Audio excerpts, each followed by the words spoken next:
जंगल के रास्ते पर दो जिंदगियां आमने सामने थीं। एक तरफ रमेश था, जिसकी सफलता की चमक चोरी और लालच से बनी थी, और दूसरी तरफ मोहन, जिसकी ईमानदारी ने उसे थका तो दिया था पर झुकाया नहीं था। रमेश को देखते ही मोहन ने अपनी फटी चादर सही की, पर रमेश की नजरों में छिपे तानों से वो खुद को नहीं बचा।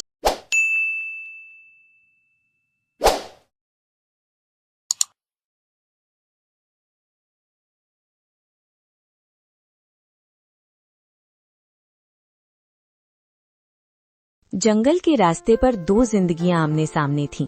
एक तरफ रमेश था, जिसकी सफलता की चमक चोरी और लालच से बनी थी, और दूसरी तरफ मोहन, जिसकी ईमानदारी ने उसे थका तो दिया था पर झुकाया नहीं था।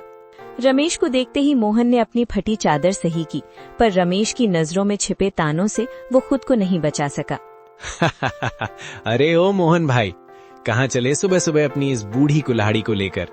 फिर वही सूखी टहनियां ढूंढने? मरे हुए पेड़ तो अब शमशान में भी नहीं मिलते, तुम अब भी जंगल में उन्हें खोज रहे हो। राम राम रमेश भाई, बस कर्म कर रहा हूँ, नसीब में जो होगा मिल जाएगा। नसीब?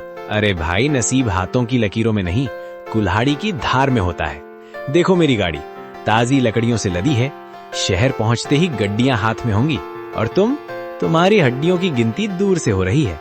सुना है कल मंडी से खाली हाथ लौटे थे, बच्चों ने कल भी पानी पीकर रात काटी होगी। मोहन, आंखों में हल्की नमी पर आवाज में सख्ती। मेरे बच्चे क्या खाकर सोए, ये मेरी और मेरे रब की बात है रमेश, पर कम से कम उन्हें ये तो पता है कि उनका बाप किसी के हक की लकड़ी काटकर घर नहीं लाता। रात को जब मैं सोता हूँ तो मुझे परिंदों के उजड़े घोंसलों की चीखें सुनाई नहीं देती। रमेश ताने मारते हुए। आदर्शों से पेट नहीं भरता मोहन, ये जो तुम ईमान ईमान की माला जपते हो ना, इसी ने तुम्हें इस हाल में पहुंचाया है। तुम्हारी विमला बेचारी फटी साड़ी सिल सिल कर थक गई है, और तुम यहाँ जंगलों में भूत बनकर घूम रहे हो। लोग तुम्हें ईमानदार नहीं, मूर्ख कहते हैं। थोड़ा दिमाग चलाओ, मेरी तरह हरे पेड़ काटो, 2 दिन में घर की छत बदल जाएगी। वरना याद रखना, भूखे पेट वाले की शराफत को दुनिया कायरता कहती है। शायद तुम सही कहते हो रमेश, दुनिया के लिए मैं मूर्ख हूँ, पर जिस दिन मैं अपनी भूख मिटाने के लिए हरे पेड़ काटने लगा, उस दिन मुझ में और तुम में क्या फर्क रह जाएगा? तुम्हारी तिजोरी भर रही है, पर तुम्हारी रूह खाली होती जा रही है। मेरी कुल्हाड़ी सिर्फ लकड़ी काटती है, किसी की दुआएं या किसी जीव का घर नहीं।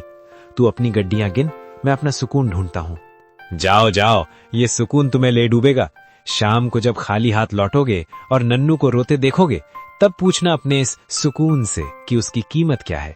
फकीर ही रहोगे तुम मोहन, फकीर ही मरोगे। रमेश अपनी बैलगाड़ी निकल गया। मोहन वहीं खड़ा धूल साफ करता रहा।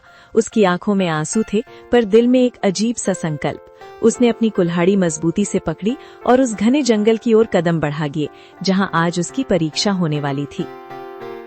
सूरज अभी ठीक से उगा भी नहीं था कि मोहन की कुल्हाड़ी की ठक ठक जंगल की सन्नाटे को चीरने लगी। शरीर में जान नहीं थी। कल रात सिर्फ आधा गिलास पानी पीकर सोया था, पर हाथों में बच्चों के भूखे चेहरों की याद ने बिजली भर दी थी। पसीना माथे से बहकर आंखों में जा रहा था, पर मोहन रुकने का नाम नहीं ले रहा था। बस थोड़ा और। आज अगर ये गट्ठर बड़ा होगा तो शहर की मंडी में अच्छे दाम मिलेंगे। नन्नू के लिए आज सूजी ले जाऊंगा। बेचारा बच्चा कल रात रोते रोते सोया है, और दीपू की चप्पलें भी तो टूट गई हैं।